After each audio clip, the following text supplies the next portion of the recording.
Здравейте! Здравейте! Добре дошли отново в българския курс на Моноглосия, ниво А2. Welcome back. It is very light, isn't it? Много е светло. Kind of like it. It's very mystical. Okay. So we're continuing with lesson 3. Last time we talked about the future tense with imperfective forms of verbs when we talk about multiple actions or habitual actions in the future. And we also started talking about constructions such as I want to do something. Искам да правя. Now, let's continue with these constructions where we have two verbs. Let us read this dialogue together. Sure. Здравей, мило. Помня много добре, че следващия месец имаш рожден ден. Какъв подарък искаш да получиш? О, отдавна мисля за това. Искам да отидем в Сан-Франциско, искам да посетим операта в Сидни, искам да купиш къща в Гърция, искам да платиш кредита ми, искам... Скъпа, искаш ли първо да излезем, да отидем? Да отидем на кино и да говорим пак след това. Има още един месец до рождения ти ден. Okay, what is рожден ден? Birthday. Получавам. Получавам like I wish. No, какъв подарък искаш да получиш? What is подарък? To receive? Yeah. Okay, sorry. Получавам is to receive. What is подарък? Present. That's right. So, how would you say I will receive a present on my birthday? Ще получавам. That will be the imperfective. That will be I will be receiving presents regularly. For example, когато се омъжа за Алекс, when I marry Alex, на всеки рожден ден ще получавам много подаръци. Но тази година, на рождения ми ден, ще получа книга, например. Okay, but that's not actually what we will be talking about here. We will be talking about the constructions of искам да and then another verb. I want to do something. You have to underline the complex verb phrases, verb plus да plus another verb. Can you read them, please? Sure. Искаш да получиш, искам да отидем, искам да посетим, искам да купиш, искам да платиш, искаш ли да излезем, да отидем, да говорим. Okay, so what is new here is that sometimes the subject is not the same of both verbs. Yeah. Like in English, that will be the difference between I want to do something or I want you to do something. I want us to do something. Well, in Bulgarian, we actually conjugate the second verb. So we do not need the pronoun, we do not need anything additional to express this. For example, искам да отида, I want to go. Отида, that's the first person singular. But искам да отидем, I want, and then we go. I want us to go. Okay, so after the verb искам, I want, we can express a wish for whichever person, depending on the way we conjugate the next verb. And in the same way, we may want to change the person of the verb to want. For example, you want us to go. Ти искаш да отидем. We can really change the two verbs to their respective forms and just achieve whichever meaning we wish of the two verbs. Who wants and who performs the other activity that is wanted. And here's some examples. Искам да говориш. I want you to speak. Искаш да говорим. You want us to speak. Иска да говорят. He or she wants them to speak. Искаме да говорите. We want you, plural you, to speak. Искате да говоря. You, plural, want me to speak. Искат да говори. They want him or her to speak. And there is one occasion in which we actually need to put the pronoun. Look at this example. Тя иска той да говори. What does that mean? Like she wants him to talk. Okay, why can't we just say тя иска да говори? Because it would mean she wants to talk. Like, Yes. In this case, it would be understood that she wants to talk. Той иска тя да говори. Same thing, like he wants her to talk. Okay. And then let's just see the negative and the question. Той не иска да говорим. Искаш ли да говорим? Искаш ли да говорим? Не много. Жалко. Shame. Okay, now let's ask and answer some questions about this dialogue. Какво иска Ния? Ния иска да отида. Да отидат. Да отидат в Сан Франциско. Иска да посетят операта в Сидни. Да. Иска да купят къща. That's not exactly. She doesn't want them. She wants him. Да купи. Той да купи. Точно така. Тя иска той да купи. Да купи къща в Гърция. Иска той да плати кредита си. Кредита и. Sorry. Окей. Какво иска приятелят ти? Приятелят само иска да излязат. Да излязат. Да отидат. Да отидат на кино и да говорят. Браво. Пак след това. Добре, супер. Кога е рожденият ви ден? Следващия месец. Твоя рожден ден? Мой? Кога е рожденият ви ден? Моето рожден ден. Моят рожден ден е на 8. 8 would be the cardinal. You're just stating the number. But we actually use the ordinal. Okay. First, second. 8 април. Да. Добре. Къде и как искате да празнувате?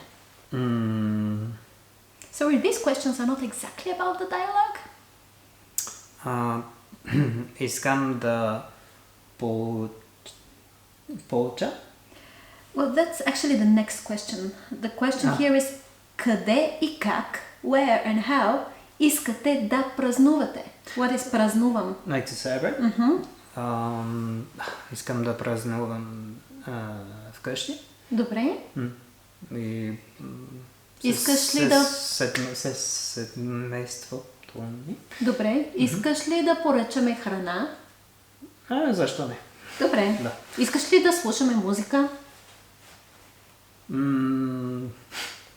Да, но... Не харесваме еднаква музика? Да. Да, това е проблем. Какъв подарък искате да получите? Искам да получа. Браво. Винили. Рекорди, винили, не знам. Записи. Записи. Да, will be записи. Yeah. Okay. You let me know more about it. Sure. When the time comes, because I'll forget. Ще забравя. Какъв подарък не искате? Не искам да получат. Yeah, well done for doing that.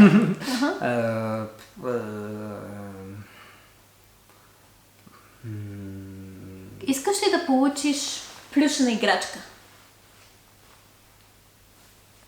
Не много. Добре. Да. Какви подаръци най-често получавате? По принцип? Да. Пари. Аз по принцип получавам пари. В пликче? In an envelope? No, directly. In a bank account? Yeah. That's a very, I think, fashionable present. It's like, it's usually my mom and she just can't be bothered. Okay, now let's read the answers to the survey. Where do you want to live and why? And once again, we'll be underlining the constructions of verb plus da plus verb. Свилен. С жена ми предпочитаме да живеем в голям град, защото там има повече възможности. Надявам се да намеря добре платена работа, защото планираме да купим апартамент. Съпругата ми обича да ходи на театър, опера и балет. Дъщеря ни вече е на 7 години. Искаме да учи в добро училище и да ходи на различни курсове. Okay, can you read the constructions you underlined? Sure. Предпочитаме да живеем. Да живеем. Надявам се да намеря. Планираме да купим. Обича да ходи. Искаме да учи и да ходи. Добре. Сега, Саня и Павел. Работим много, но скоро ще се пенсионираме и искаме да купим къща в малко село. Там въздухът е чист, спокойно е, хората са мили. Мечтаем да имаме голяма градина и да отглеждаме зеленчуци. През ваканцията внуците ще идват на гости, а през зимата ще ходим на екскурзии, защото обичаме да пътуваме. Can you please read what you have underlined? Sure. Искаме да купим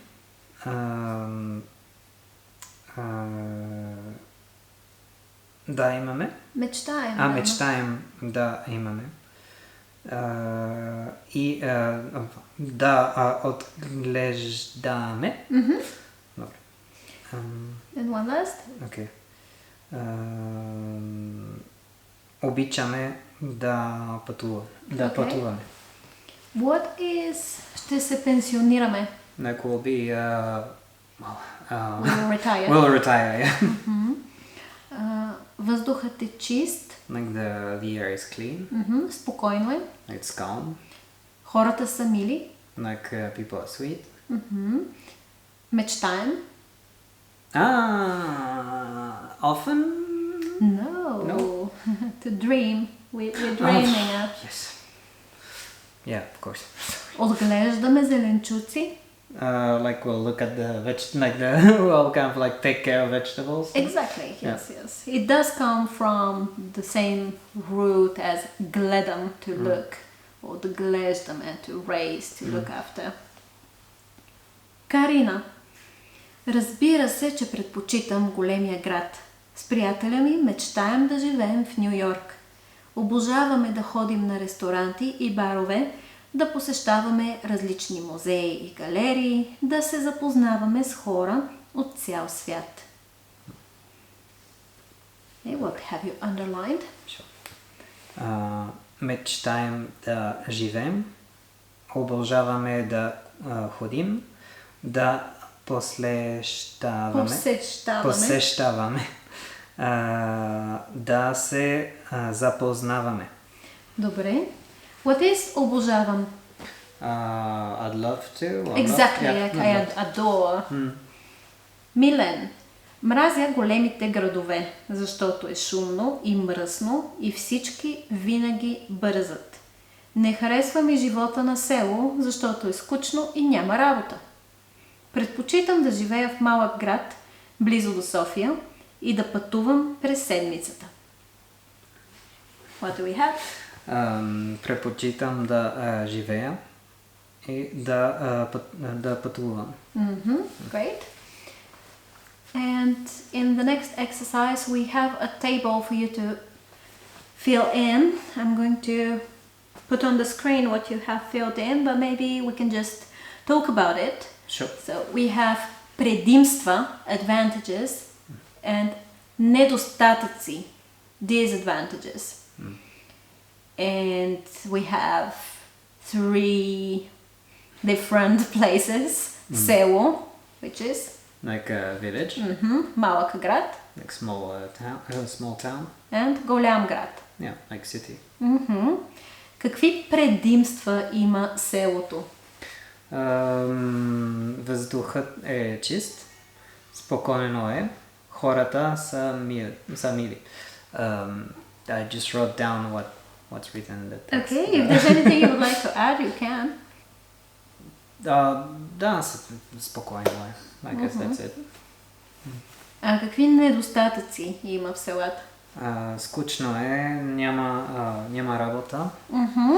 И хората са мили, обаче искат да знаят всичко. Да. Клюки, gossip. Yep. Също трябва да имаш кола. Да. Не можеш да живееш без кола. Of course it depends where exactly, but it's a common problem, I would say. Какви предимства има живота в малък град? Не е много мръсно. Има ресторанти и барове. Какви недостатъци има в малките градове? Няма много работа. Няма много музеи и галерии. Добре. И накрая живота в голям град. Какви предимства има? Има повече възможности. More opportunities. Yeah. Има ресторанти, барове, различни музеи и галерии. Има хора от цял свят. Цял свят, right? Свят. What is цвят? Свят. Свят is color, right? That's right. And свят is world. That's right. Yeah, often make the mistake. No problem. Okay, so има повече работа, повече училища, курсове, възможности за хобита, може би. И недостатъци? Шумно е, мръсно е. И всички винаги бързат. Добре. Спираме тук. We stop here. И ще продължим скоро. And we'll continue soon. Довиждане! Чао!